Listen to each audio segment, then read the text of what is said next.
Good evening, I'm Sonika Loganathan, and welcome to Above the Fold. In this episode, we take a look at the latest developments coming out of the Quad meeting in New Delhi. Updates from Tamil Nadu as the TVK continues to shake up the system, rising fuel prices, complaints over the CBSE's new on screen marking system, and more. So stay tuned for our full report.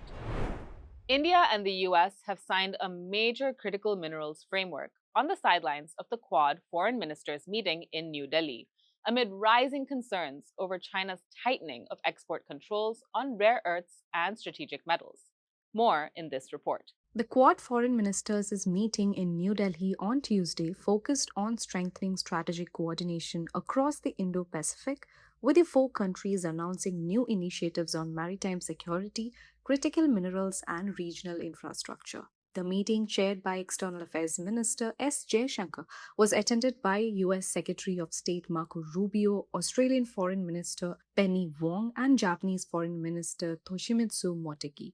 A key outcome was the signing of the India US Critical Minerals Framework aimed at strengthening cooperation in mining, processing, recycling, and investments linked to rare earths and strategic minerals. The move comes amid growing global concerns over China's export controls and dominance in critical mineral supply chains. Rubio also announced the launch of an Indo Pacific Maritime Surveillance Cooperation Initiative to improve information sharing and maritime awareness across the region. This particular framework aims to deepen our cooperation across the entire critical minerals and rare earth supply chain, including mining, processing, recycling, and related investments.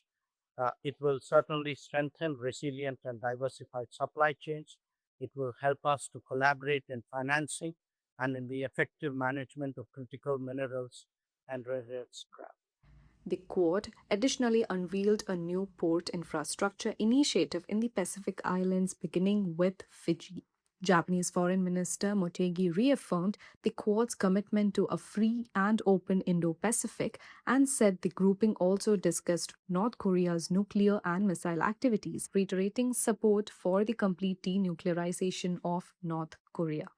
The ministers also discussed energy security, terrorism, and safe maritime commerce while reaffirming the importance of international law in the Indo Pacific.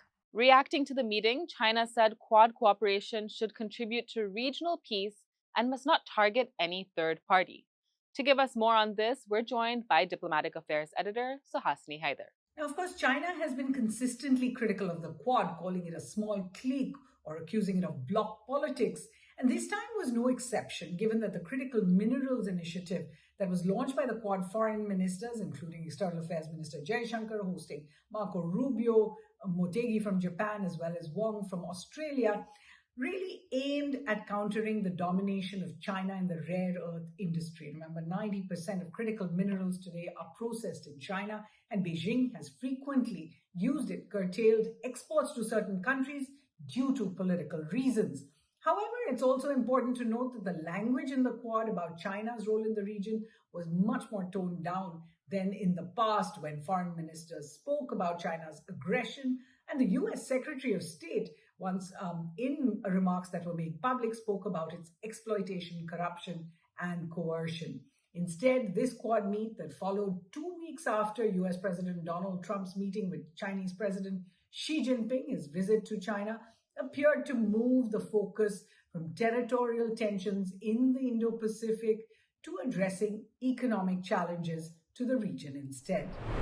Let's shift our focus now to Tamil Nadu, where yet another AIADMK MLA has resigned and joined the ruling TVK. The defections are triggering a fresh political storm, with the opposition accusing the government of, quote, horse trading. Here's our report.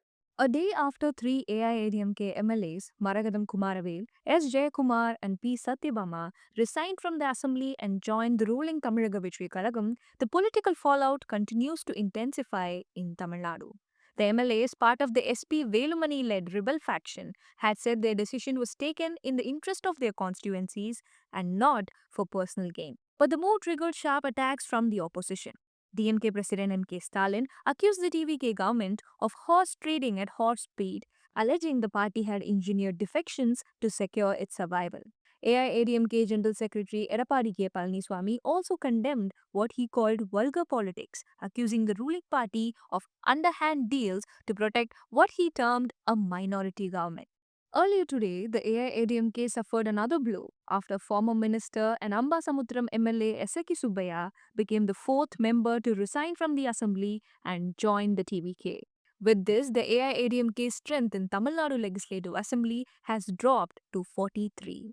Soon after, the AIADMK faction led by Palaniswamy met Assembly Speaker JCD Prabhakar, urging him not to accept the resignations of the four MLAs and demanding anti-defection action against 25 rebel MLAs who supported the TVK government during the confidence vote. The issue also triggered a public spat within the Congress. MPB Manikam Tagore defended the resignations, saying the MLAs had openly joined the TVK after stepping down and there was nothing secretive about the move. But Karur MP Jyotimani took a different stand, warning that the Congress cannot oppose horse trading nationally while appearing to justify it in Tamil Nadu. She said the party could support the TVK for governance, but not every political move it makes. The CPIM also criticized the developments, with State Secretary P. Shanmugam telling the Hindu senior deputy editor Kolappan that resignations and immediate entry into the ruling party were unacceptable and would create public distrust against the government.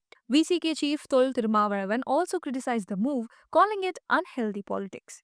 He retaliated that the VCK had joined the TVK government on its request and to prevent precedent's rule in the state.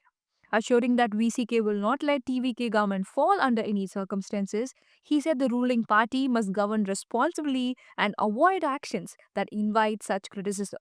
The sharp reactions from allies and opposition parties have now intensified the political heat around the ruling TVK's aggressive expansion. The price of CNG spiked to 83.09 rupees per kg in Delhi today. This is the fourth time CNG prices were hiked in the past 11 days across Delhi and other parts of North India, this time by 2 rupees per kilogram. This is just the latest hike in fuel prices as the global energy market faces increased pressure because of the ongoing conflict in West Asia. Cumulatively, CNG prices increased by 6 rupees since May 15th.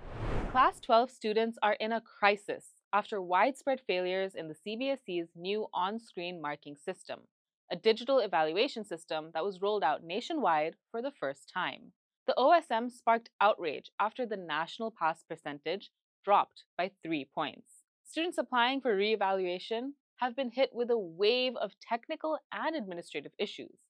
Portals have repeatedly crashed, and payments have failed mid-process. Even worse, evaluated papers are being delivered with blurred pages or completely missing supplementary sheets and severe digital errors that awarded 0 marks for correct answers. The CBSE has even admitted to a shocking mix-up where entirely wrong answer scripts were uploaded. The Congress has demanded the Education Minister's resignation, slamming the government for throwing the academic future of school leavers into total chaos without any proper planning or staff training. In response, Union Minister Dharmendra Pradhan has called in expert teams from IIT Madras and IIT Kanpur to urgently audit the broken system. With university entrance exams just days away, distraught students say that the broken system and missing marks are going to cause them immense mental agony. In other news, Dera Sacha Sauda chief Gurmeet Ram Rahim Singh has walked out of prison again after being granted a 30-day parole by the Haryana government. The self-styled godman is serving a 20-year sentence for raping 2 women disciples. He left Rohtak's Sunaria jail under heavy security on Tuesday morning. This marks the 16th time Ram Rahim has been granted temporary release since his conviction in 2017. Despite strong protests from Sikh organizations such as the Shiromani Gurudwara Parbandhak Committee over what they describe as preferential treatment, that there is significant electoral influence across districts, including Sirsa, Fatehabad, and Hisar, continues to give its leadership considerable political leverage. This latest release comes amid a major legal development for the Dera chief after the Punjab and Haryana High Court recently acquitted him in 2 separate 2002 murder cases including the high-profile killing of a journalist. Now let's turn to the Hindu Roundup for some of our exclusive content. Today's editorial, titled From Black to Grey on the Sample Registration System Statistical Report 2024, we look at the data uncovered in the Sample Registration System's report to point out the fact that falling fertility rates and a low birth rate show that India's population growth is significantly slowing. In fact, India's total fertility rate dropped to 1.9. 2.1 is a replacement level. This means that India needs to start preparing for an aging population and a shrinking workforce. Right now, India's median age is 29.2 years, meaning the demographic dividend is still to our benefit. But the editorial argues that India needs to evaluate how it's going to prepare for an aging population. But it also calls on the more pressing need to address region and rural-urban disparities, as rural India's development remains far behind urban cities and southern states continue to outperform the north across key metrics. Tap the card above to watch the editorial on the Hindus Originals YouTube channel.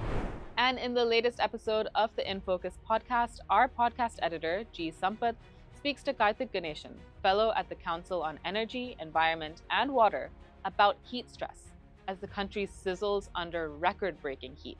Take a listen. Chennai, for instance, tree cover is less than 5%. Yeah. Delhi is between 10 and 12%. So clearly Delhi is doing better.